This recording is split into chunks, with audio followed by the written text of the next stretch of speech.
part of my plan, my promotion plan for 2019, is to go out and cultivate relationships with affiliates or potential affiliates. And again, I'm going to do it the right way. I'm going to build the relationship. I'm going to put in the time. I'm going to do all of that before I ask them, right? I'm not going to cold ask people that I don't know to become my affiliates. Welcome to the Online Genius Podcast, where host and renegade thinking beer brewing lawyer turned online entrepreneur Bobby Klinck proves that building and protecting your online genius doesn't have to be rocket science. Bobby and his expert guests break down online marketing and the legal stuff so you can stop sweating the small stuff and get back to building your amazing business. Now, here's your host, Bobby Klinck. Hey there. Welcome to episode 58 of the Online Genius Podcast. And if by any chance you're listening to this on the day it's released, Merry Christmas. I'm your host, Bobby Klinck. And today, in this episode, we are going to finish up the series we've been doing about planning for 2019. This is part 2 of the forward-looking part of our planning series. So in the series, kind of the first episode was about creating a content plan. Then we did a looking back episode. Then last week in episode 57, we did the first part of the forward-looking planning, where we talked about kind of the high-level stuff. So if you haven't listened to that, you really should go back and listen to that episode first and then come to this one. Because in that episode, we talked about things like, setting your goals, setting your themes, thinking about your intentions for the year, what support are you going to need, who do you need to be, etc. And so that kind of preparation work is important and in many ways affects what you're going to do going forward with what we're doing today. And in today's episode, I'm going to be going through kind of the more nuts and bolts planning process for 2019. Now, we already did content planning and content strategy, so I'm not going to do that, but we're going to address some of the other big nut and bolt pieces you need to handle. Before we dive in, though, as always, this week's episode is brought to you by the Online Genius podcast community on Facebook. That's where we can go deeper. That's where I can, support you, answer questions.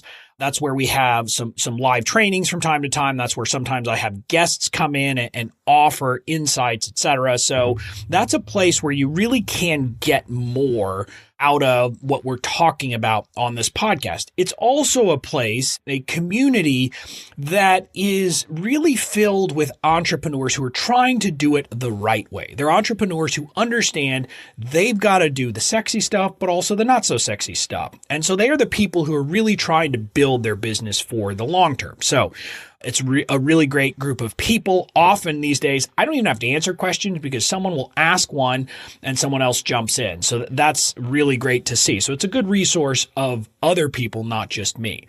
You can join the community for free by going over to youronlinegenius.com/community. Again, youronlinegenius.com/community. And if you're listening to this episode live, if you join the group before the end of the year, you're going to get to see the tail end of the 20 days of planning for 2019.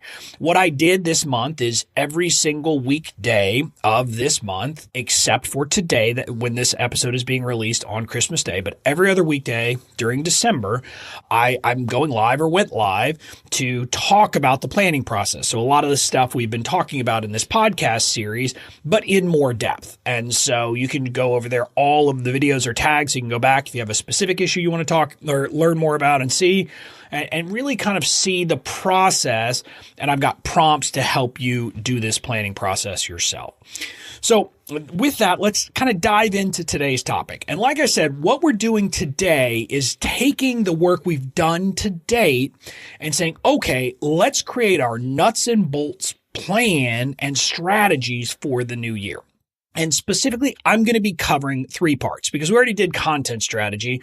We're going to be talking about social media strategy, promotion planning, and budgeting for the year. So those are the big topics we're going to talk about. Now, I'm going to tell you that, on some of these things, I don't necessarily have the only right answer, but I have some answers, and I'm going to share with you what I'm thinking and how I'm going through this process myself to hopefully give you some thoughts. So let's start with social media. That's the first place we're going to start. And I have to confess to you, this is not an area that I've been doing right or well up to this point. I haven't been consistent on Facebook. I haven't been consistent on Instagram. And my Pinterest is completely outsourced. And although it's kind of building some traffic to Pinterest, it hasn't really been driving traffic to my website.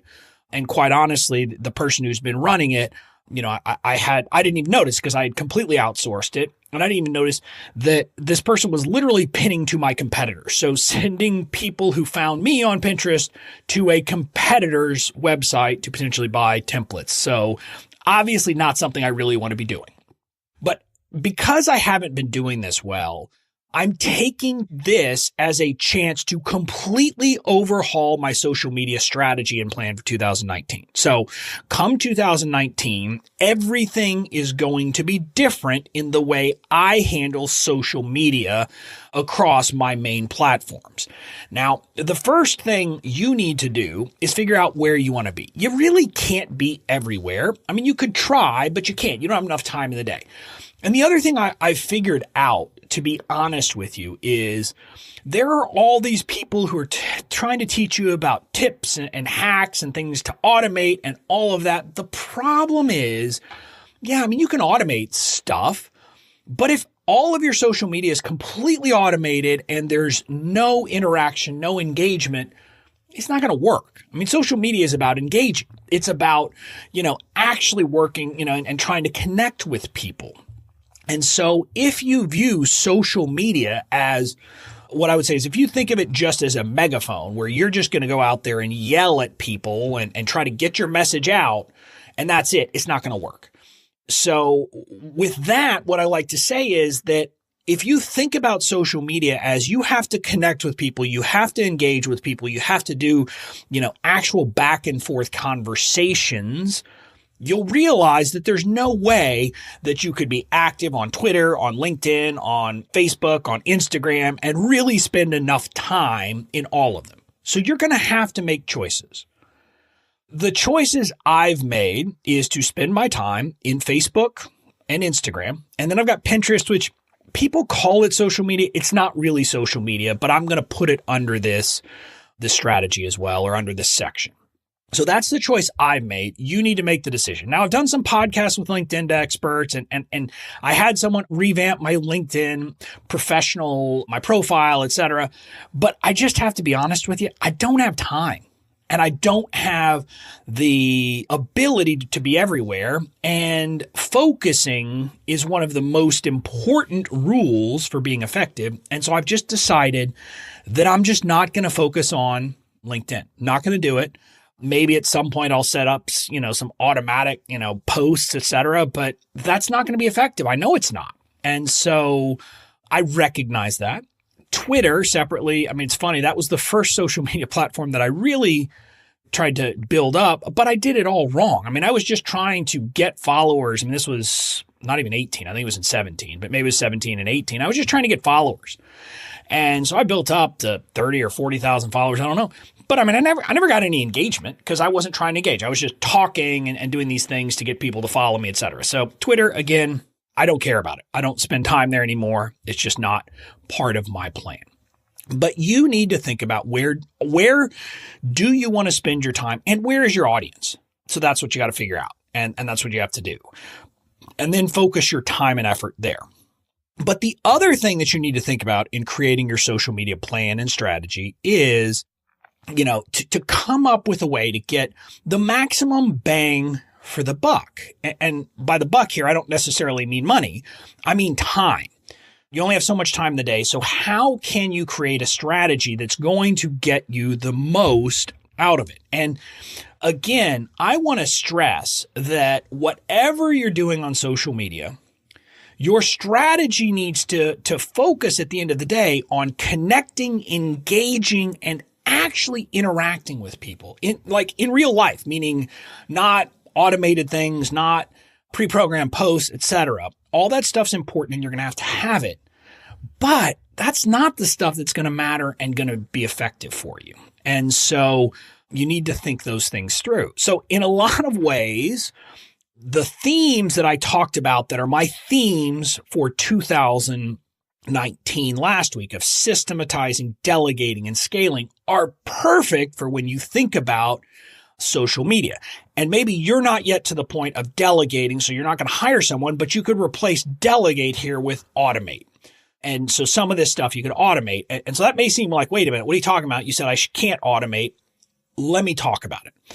Any social media strategy needs to do some various things. I mean, you need to provide value to people, right? You need to provide some kind of value so that people have a reason to follow you other than just the engagement. Because often people will come in first because you're providing value and then they will engage. So you got to provide value. And so there's a lot of things you can do, right? If you have weekly content that you're producing, whether it's a blog, a podcast, or anything else, that needs to be something, that you should announce and you should put links to it on your social media, obviously. But other things that we see people do are quotes, tips, tricks, strategies, things like that, posts. But when you think about that, that's the kind of stuff that you can automate. Now, another route you could go, if you wanted to, with your Instagram especially, is you could go the route of, Jasmine Star, for example, as social curator that gives you example topics to post about. So she has captions, when you join that you get, and I don't remember the number if it's 15 or 20 captions a month that you could use on Instagram. You have to kind of tweak them so that they fit you, obviously. But they may focus around, a national holiday. So you have something to post around that and things. It's a prompt to get you started. That's a way to go. I think, those can be interesting for trying to get engagement, but often you're going to need something more to provide some value, to provide something that people can say, I get something, of value out of following you on social media. So you have to think that through, but you have to balance it, right? Because some of it is megaphone to give people value and get message out. And then that's balanced with engagement, connection, answering questions, etc. So with kind of that background and that overarching principles that I think you should use, everybody should use to apply to social media, whatever you choose to do, whatever medium you're going to use, apply those principles. You're going to have to do some providing value, megaphone, your message, and then engage, connect, and answer questions, etc. So with that, let me dive into kind of what I have planned. So it's probably not going to surprise you if you listen to my content strategy, either the one where I talked about my specific one or the one where I talked about developing one generally, that I'm going to tell you that I'm going to start taking my Instagram posts I'm going to develop around certain hubs because it just makes sense to have a hub and spoke model or, basically, pillars is another way to think of it. So I'm going to have a handful of kind of, writ large topics that my posts are going to fall into. So one is going to be about my podcast. I'm going to have a post every week when my podcast comes out. So that's an obvious one. I'm going to have a similar thing I mentioned in my content strategy plan episode that I've created and quick tip videos, and I'm going to start getting those on my website, etc. It's going to be the same thing. The day one of those goes live, I'm going to have a post on Instagram for that. It just makes sense. Mind you, those will be posts, but I'm also going to have stories those days about the same thing, about driving people to the podcast, driving people to the quick tip videos. So that just makes sense, right? Those are hubs.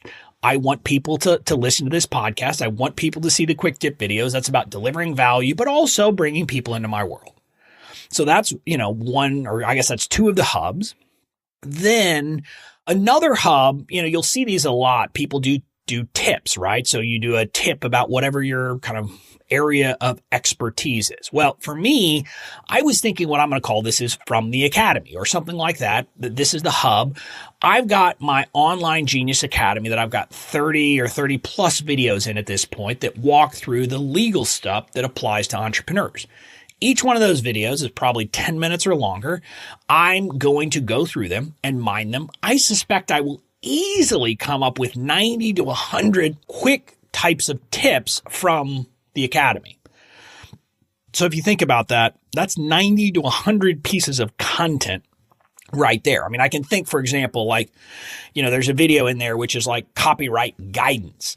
So I don't remember off the top of my head how many things there are in there, but that one probably has 10 different tips that I could pull out of that one video training that I have in the Academy. So the idea is, hey, I can give people value with tips, but there's an added bonus. I can drive people back to the Academy and kind of have something that says, hey, if you enjoyed this, go to the Academy and you can get more. So it's a way to provide value, but also drive people to my platform and maybe get some email signups out of it. So again, serving lots of value there, lots of different roles. So that's a useful hub. Now, I will also have quotes. I don't know if quotes are valuable, but everybody does it on Instagram, right? Everybody has those quotes, inspiring quotes and doing things like that. So I'll do it. And I haven't decided for sure. I may, many of them will be inspirational, but I may get cheeky with some. And I don't know if you've ever seen the demotivational posters, but things like that are kind of making a joke of the things. An example of one of those demotivational posters that I had when I worked for the government, it was a picture of the U.S. Capitol, and it said government. I think it was like something like, if you don't like the problems we create, wait till you see our solutions or something like that. It's just kind of making a joke of those inspirational posters. I may do some of that just to be funny because that's kind of who I am, but I don't know that I'll have quotes. Those will be part of my strategy as well. And then the last piece of the last kind of hub is going to be driving to products, right? So this is something that I haven't been doing at all right now, and I should have been. And that's going to be, I'm going to have periodically a post that's about, and you can just imagine, I've got right now 18 different legal templates, and that's expanding over time. So it'll be things that educate them about templates, and maybe it's educate them generally about templates, or maybe it's educate them about a particular template, and then has a link or drives them to potentially buy the templates if they need it. So that's, what those will be about. So those are kind of the hubs. It's the podcast, the quick tip, the quick tip videos. Then it's the valuable tips in the Academy. Then it's quotes. And then the last one is templates. And so I'm going to create those. And the goal is to kind of like I talked about in the content strategy, I'm going to go ahead and do a brain dump. And in the Academy, especially, I'm going to do a huge brain dump, go through that, pull things out. And so the notion will be that, hopefully I'll have 100 of those, and the quotes, maybe I'll have 50. I don't know how many I'll get to, but you'll get to a bunch of quotes. And the same thing with the templates. I can map out, say, 50 different, posts on that. And then you think about it, it's really easy on a month-to-month basis. My VA that I'm going to hire will be able to just pull that stuff, put it into templated posts, for each, and boom, post it. And so it will get much easier. And so that's the good part. Most of that is pretty easy lifting. My VA does it. I don't have to be involved at all, right? I mean, once we have a template set, and by template, I mean, there will be a post template for the quotes, right? And so then my VA will just take that template from Canva or wherever and pop in the quote. And the same thing with the templates and the same thing with whatever. So, that way, and she'll just pull the content from the area. And so that'll be very simple for her to do. And so it'll get done quickly without me having to spend a lot of time. Obviously, the podcast and the quick tip videos are going to take some more work. And I'll have to review those on an ongoing basis, make sure that, what she comes up with for the post is going to be valuable. But you can see there's not a ton of me having to spend time on this. And that is the key here, right? I need to be able to systematize these posts and delegate them because that's not my high value. I mean, creating a post on Instagram is not high value activity. That's something that we can have someone else do if we have the right system in place. And so that's what I plan to do. And you should think about how can you do that with your social media strategy. Now, the other part of a social strategy is stories, right? That's, something that is kind of growing. Well, I mentioned I will have stories on the days that my podcast was released and the quick tip videos are released. I'm also going to have stories other days. And the idea behind those stories, I'm going to have a couple of days where I'm trying to let people in on my entrepreneurial journey so they see me as an entrepreneur doing the same things they are, right? So that'll be part of it. And then I will obviously mix in some that are more about fun, more about my life and enjoying what I'm doing so you can kind of connect with me as a person. So the stories are going to be more involved, right? That's where I'm going to spend my time because that's where I can connect with people more by really telling my story and letting people in on my life. Then obviously engagement and connection I will do through DMs, through it and all of that stuff. That's the big part of my content strategy on social media, on Instagram at least. Now, separately, I'm going to spend some time interacting with other people and other people's posts on social media, on Instagram. That's an important part as well. So that's my Instagram strategy. Now let's talk Facebook.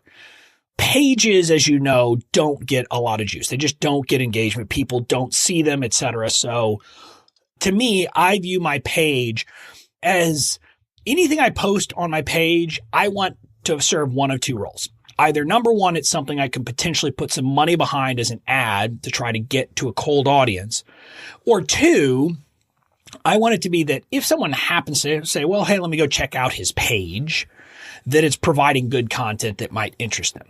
But I recognize that when I post something, it's not going to be something that, lands on somebody's newsfeed that they're going to see.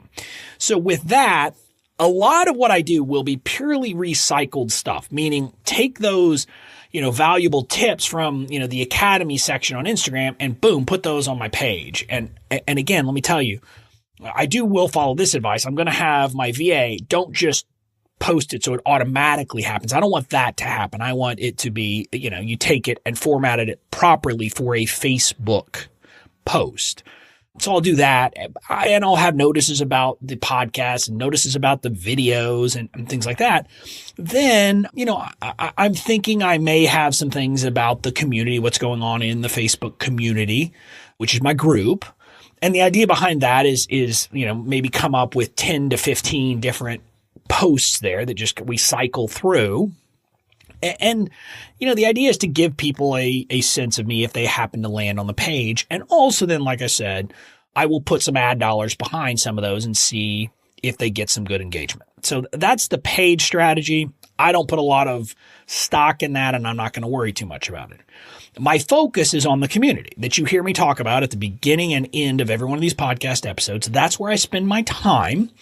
And again, kind of like the Instagram, I want to have kind of a strategy where I am automating or delegating. In this case, it'll be delegating. And then, my VA will likely automate parts of the posting, right? Because I want automatic, posting of the podcast when it comes out and the same thing with the quick tip videos. So if you're in my community, you get those right away. Boom, you'll see them. And so I'm going to have that and have my VA handle that. Again, that will largely be taking kind of, the content from Instagram and kind of, coming up with it. But you'll see I don't do the exact same post. So it will be different, but, the same type of thing. And you can see how we can kind of, get as much bang for the buck as possible on a single theme. Then there will be posts about the weekly theme. My idea and my goal for the group is that we are going to focus during the week on the topic of the podcast. So, obviously in the group this month, we're talking all about planning because this month is all about planning, and we'll kind of continue that. So if, the podcast episode is about building a website, then we'll focus on website issues that week during the community. So that's kind of what we're going to do. And so there will be a post about the theme There will be a post to collect questions. So instead of, me, having to be on the lookout to find people who've tagged me and then I maybe miss it, etc., there will be a weekly collection. And then my plan is to go live and to answer questions and also to talk about the theme of the week. So I'll talk about the theme of the week and expand on it further. Maybe I'll talk about resources, etc., but we'll do something about that and then answer questions. So that's kind of the overall plan in the group. But then the good thing is, because most of that can be delegated, systematized, and automated, I can spend my time actually engaging, interacting, etc., rather than spending my time writing posts, scheduling posts. I don't need to be doing that. My VA will do that for me, and I will be free to do the interaction, the connecting with you, the engaging with you, the talking about these things. That's what I want to be spending my time doing, and that's what I'm going to be spending my time doing. So that's my Facebook strategy. Then we come to Pinterest. Well, Pinterest is kind of a mess, and I have to be honest with you, I'm doing it wrong. And I mentioned kind of earlier that I have someone doing my pinning for me, but I'm doing it wrong because, quite honestly, I don't even really understand it. And I advise you, don't do that. For example, don't just follow an accountant's advice if you don't understand it. Don't just follow a lawyer's advice if you don't understand it. You should understand these things. But candidly, I only have so many hours in a day. So I'm going to continue to outsource this.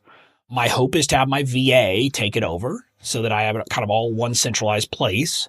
But the other part that I want to talk about it is, my short-term plan for it is, again, to let whoever I've outsourced it to handle it, but I'm going to track the metric that ultimately matters from it. And that is, I want to see a growth in traffic to my website from Pinterest. That's the whole point of Pinterest. Pinterest isn't really social media. It's a search engine. And so I understand that at least. And so the notion is that it's a way to be found. So what I should be seeing is consistent traffic to my website from Pinterest. And you can track that with Google Analytics and see all of those things. And so I want to see that and see that it's happening, and ideally see that it's growing month over month. So that's what I have in mind for Pinterest. And I'll be honest with you, if I get everything else systematized, delegated, and scaled and working and humming, then maybe I'll learn a little bit more and try to develop out my Pinterest strategy a bit more. But that's the strategy for now. So that, broadly speaking, is my social media plan and strategy. But the point I want you to take from this is think about how can you systematize and either delegate or automate the posting part, and then spend your time engaging, connecting, talking with people. That's what we should all be striving to do on social media. So next, we're going to move to the next big piece, which is promotion scheduling and promotion planning. And this is where we actually make money, right? So you need to have a plan for how you do this. And ideally, your promotion schedule or promotion plan will have a couple of parts to it. One, you ideally want to have something that is evergreen. And by evergreen, I don't mean like an evergreen webinar or anything like that. I just mean you have something that can be generating revenue for you on an ongoing basis. You're not having to launch. You're not having to do any of that stuff. You're not having to do a bunch of active promotion. It's just there making you money. It could be that you have an SEO strategy. People come to your website and then book a call and then hire you. Whatever your business is, you get the point. There's something that is just happening in the background. And then on top of that, you will want to have promotions to gen up or generate sales, more sales periodically. And so that's kind of my strategy that I put together, that I have in place. My evergreen strategy is I sell individual legal templates to people on an ongoing basis, right? People can come to my website any day and buy certain templates. When I revamp my website and have the new website, which will be in place by the first of the year, it will be easier for people to create custom packages if they want, and to, buy multiple things at once if they want to, et cetera. But that will always be there in the background. That is happening primarily without me having to do anything to promote it, right? So people who sign up for my email list for various freebies are nurtured into various legal templates that they're told, hey, this is what you need, and hopefully they buy it. Separate from that, You will, people who join the academy, they learn about the legal issues, and sometimes they realize, ooh, I need that template. So they go and buy it. And then on top of that, the social media strategy we talked about, I'm going to have, on Instagram, there will be posts about, different agreements you need and the templates. And so it'll drive to that if they need it. So that's kind of the stuff that's just happening in the background that I don't have to do much about. Now, and there's a bit of doing, work here because, some of that nurturing of freebies, et cetera, is happening through Facebook ads, but I'm outsourcing that. So I don't have to deal with that. But that's happening in the background. Then my periodic promotions, I will have 6 months out of the year where I will be having a promotion for my own products. So think about it. It won't necessarily work out to every other month, but it's kind of like every other month, I'm going to have some kind of promotion of my own product. So the way it's going to work is there's a couple of things. The first thing is my signature product, the template library. That's where people pay once, $9.97. They get access to all of my templates now and all of my templates I introduce in the future. So it's kind of you pay me once and you never have to buy another template from me again because you're going to get all of them. They also get a private Facebook group just for purchasers, et cetera. So it's kind of my signature. It's if you're a course creator, it's my signature course, but it's not a course. But it's the same concept as that. And I'm going to launch that quarterly using webinars. So January, April, July, and October, I'm going to launch that template library. That's the only time people can buy it. The advantage of it, it's a discount over buying the forms individually. And at the same time, it gives you the added protection that people get it forever. So that's kind of the way I promote it and the way I will promote it each time. So that's a large part of what I have planned for next year. I already have those things on the calendar. I have those things down. And like I mentioned in last week's episode, this is part of systematizing, right? That once I have the January launch done, then in April, it's largely let's take what we did in January. Let's tweak, make emails better, see if there are ones that didn't perform great, emails that didn't perform great. Maybe we tweak them. So things like that.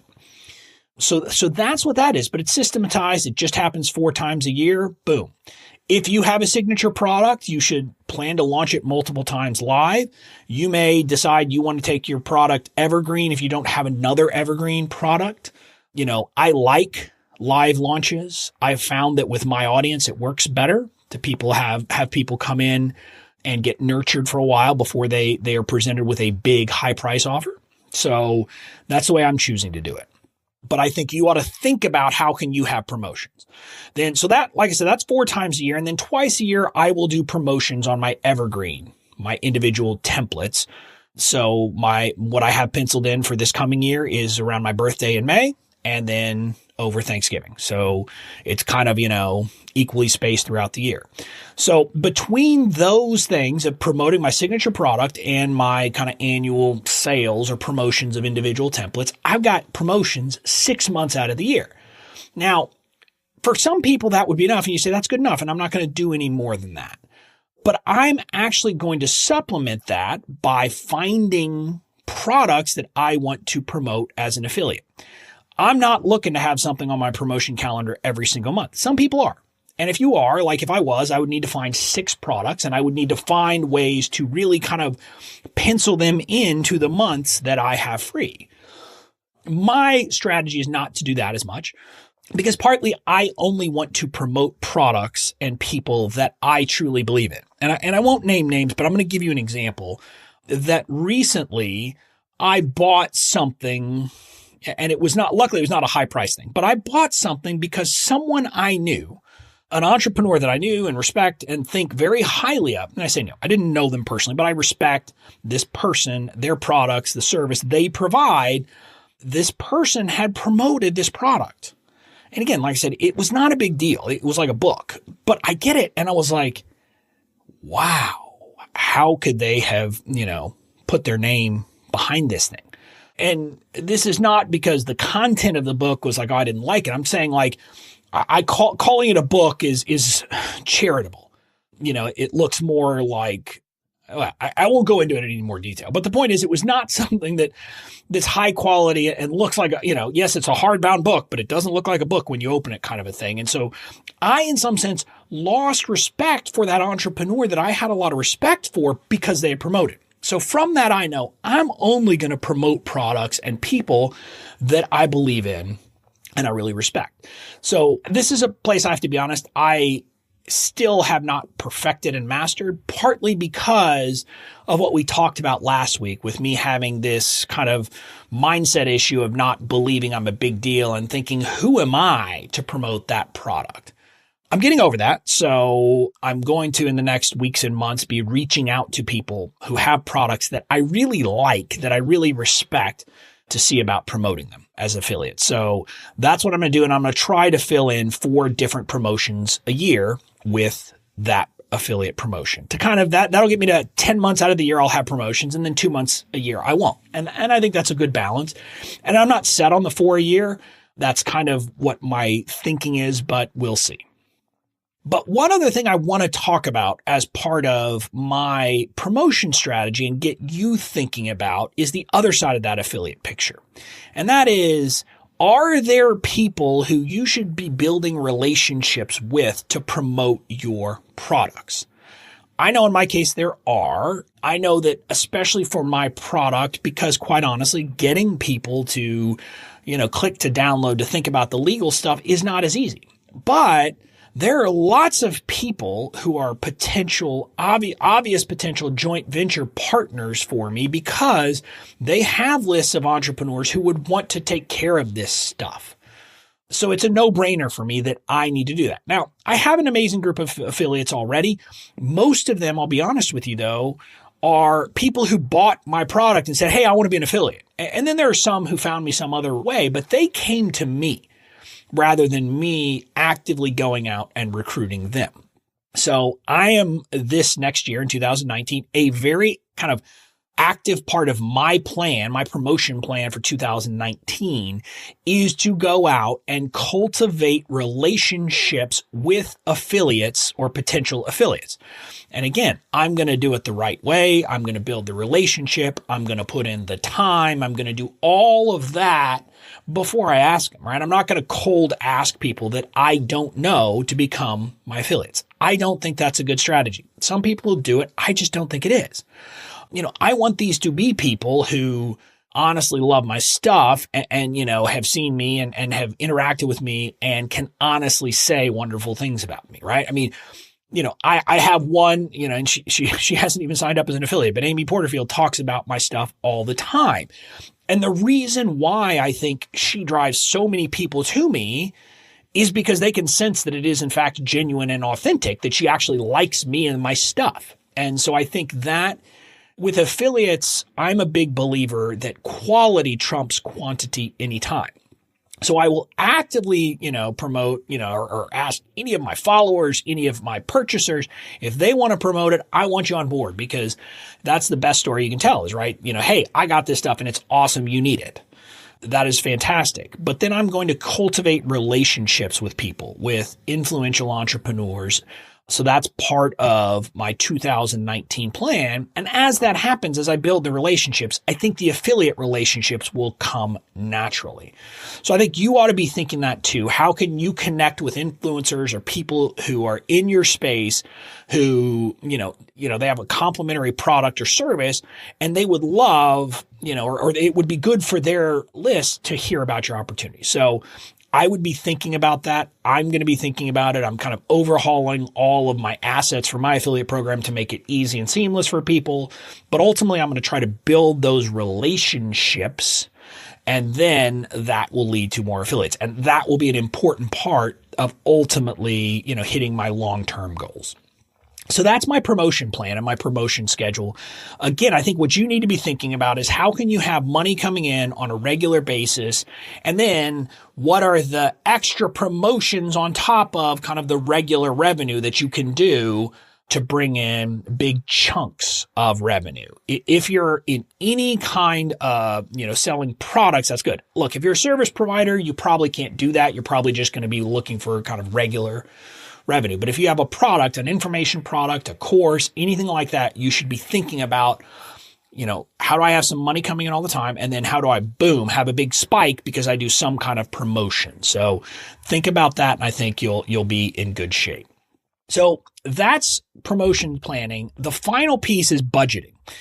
And this is an area that entrepreneurs are really not very good at. And I wasn't good at it for a long time, right? A lot of us spend our time riding the wave of cash flow. And that means we have a big launch and we make a bunch of money. And we're like, woohoo. And so we go and spend it on a bunch of stuff. But we don't think about the fact that maybe next month we're not going to have a big launch. And so we need to be budgeting and thinking, et cetera. So part of it is about chunkiness of revenue. We need to think about that. But also we need to strategically think about how we're going to spend our money. I'm a big believer in the concepts laid out in the book, Profit First. Now, for a long time, I had Mike, and I mistakenly pronounced it Michalowicz. It's Mike Michalowicz, I believe. But I had him on to talk about his follow-up book, Clockwork. But his book, Profit First, is a very good book that I highly recommend. If you haven't read the book, do that. But also, if you want to short circuit it and get a sense of it, Amy Porterfield, listen to episode 232 of her podcast when she had Amber Duggar on. And Amber is a certified Profit First coach, and she went through the process of doing it. But the basic concept behind Profit First is, it's kind of built on the I think it's Parkinson's law, where we say that, a task will expand to the amount of time that we allocate to it. Well, the same thing happens with money. We will spend as much money as we allocate to a project. You're going to almost all the time. So what you need to do is create buckets for your money so that you're going ahead and setting aside money for certain things that you don't even think about spending on expenses in your business. So you need to set money aside to pay yourself. We have to pay ourselves. And also for profit. Get in the practice of saying, I'm going to have profit in this business. And so once you do that, you're going to be in much better shape. Now, some people try to do this with just, spreadsheets and all that. Me, I'm not ever going to think about that. I've got multiple bank accounts. Luckily, I went through Capital One, who basically doesn't charge you as long as, you have to have some minimum balances, but they're not incredibly high. So I set up 4 bank accounts. I've got my general checking account. That is what I call the operating account. And then I have 3 different savings accounts, a tax savings account, an owner pay account, and a profit account. And let me tell you kind of how I work this, how I handle it, from a logistical standpoint. Then I'll tell you about how I do the actual budgeting and separating money out. What I do is at the end of every week, I go into my account because all money gets deposited into the operating account on a weekly basis. But on Friday, I go in and I look at all the money that came in. I go to my little, I add it all up, and then I go and allocate it and figure out, okay, how much is going to stay in operating and how much goes to everything else. And then I transfer it out. And so at the end of the week on Friday, and then also on Monday morning, because no money comes in over the weekend, I'm able to look and say, here is exactly how much I have in my operating account. So that's how I do it. Now, ideally, you could almost have an account where everything hits and then it automatically separates it and the operating account is different. I couldn't work that out logistically, and I figured this was good enough. So how do I allocate the money that comes in? Well, right now I have set percentages. 40% of my revenue goes to operating expenses. So for every $100 that comes in, I allow myself $40 that I can spend on operating expenses.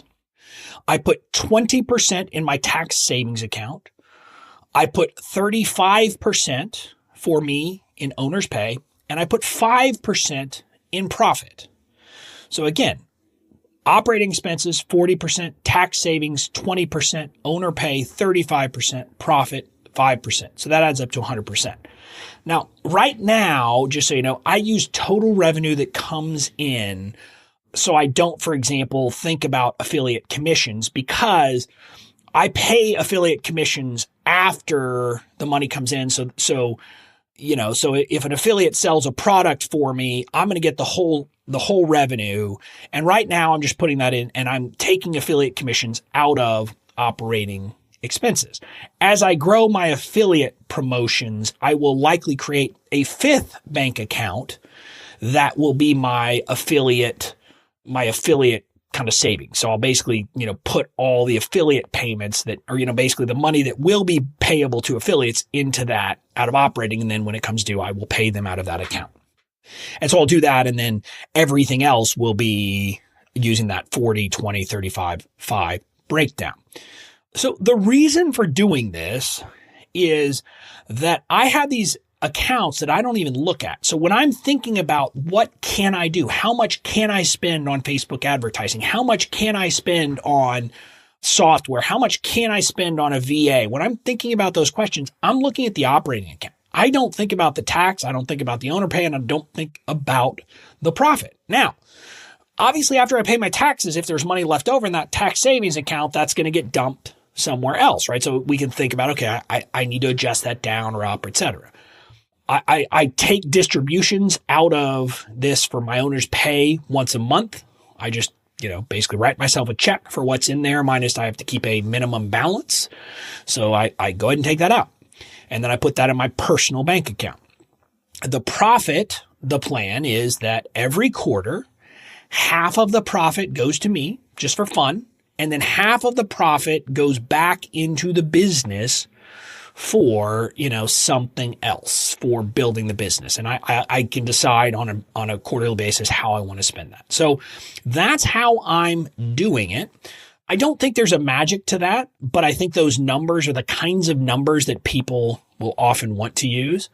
And so I think that's a way to approach it and think about it. Now, from there, the question becomes, what are the major line items within the operating? Because operating is obviously a lot of different things.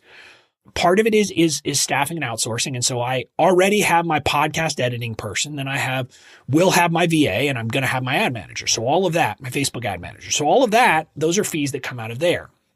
Those collectively are a pretty big chunk, but the biggest line item is Facebook ad costs, meaning the cost I pay to Facebook for advertising every month, because I have a very active Facebook ad account. And so that is a big part of my line item. You maybe don't have that yet, but maybe in the future you will. Maybe in the future advertising will become a big part of your line item budget. In the online world where our cost of goods sold is next to nothing, our line item for marketing and advertising is always going to be higher than kind of the random, if you look at a random company around the world, in my view. I mean, for a lot of companies, they'll tell you that you should allocate 5% of your revenue to advertising and marketing.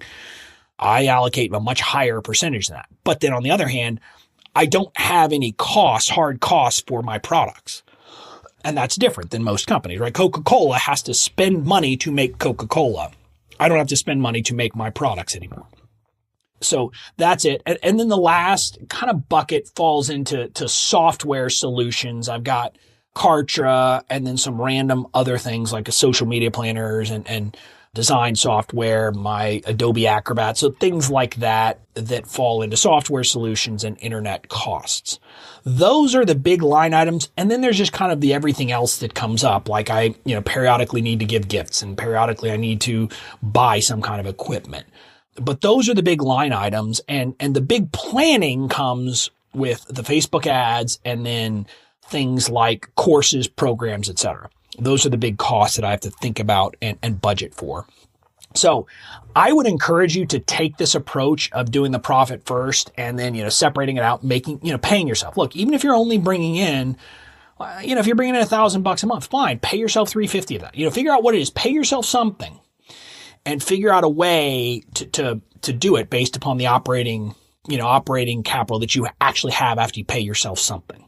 So I would encourage you to do that. It's a good way to approach it and to think about it. That way you don't just spend every dollar that comes in the door. So that is the end of our planning series and our planning process. At this point, if you've kind of followed along, you should have for yourself a content plan and strategy. You should have a promotion plan and strategy, a social media plan and strategy, and now a budget in place. If you do all of that, you've got most of what you need for your plan for 2019. There are going to be little other things, obviously, but you'll be in good shape. So I hope you've enjoyed this. Next week, I have a a bit of it's not really planning, but it's kind of a recap and lessons learned from one of my goals that I had for 2018. Specifically, one of my goals for 2018 was to read 52 business books, business or personal development books during the year. So I'm going to give you a recap of that. Did I hit my goal? You'll find out. And then also some important lessons. Basically, I'm going to give you some lessons, the most important lessons I learned from reading those books during the year. So that'll come out on New Year's. And then we'll be getting back into content strategy and talking about finishing the content strategy theme that we had started a few weeks ago. So that's it. Again, if you're enjoying this, I hope you'll rate and review on iTunes or wherever you get your podcasts. And also, don't forget to join the Online Genius community where we talk, where, that's where I'm active. That's where you'll be able to ask me questions and I'm going to answer them and we'll engage and you'll get to see me put this social media strategy into place. So that's it. I'll see you here next week for episode 59 of the Online Genius podcast. Thanks for listening to the Online Genius Podcast. Make sure to tune in next week for more great tips, tricks, and strategies to help you build and protect your online genius.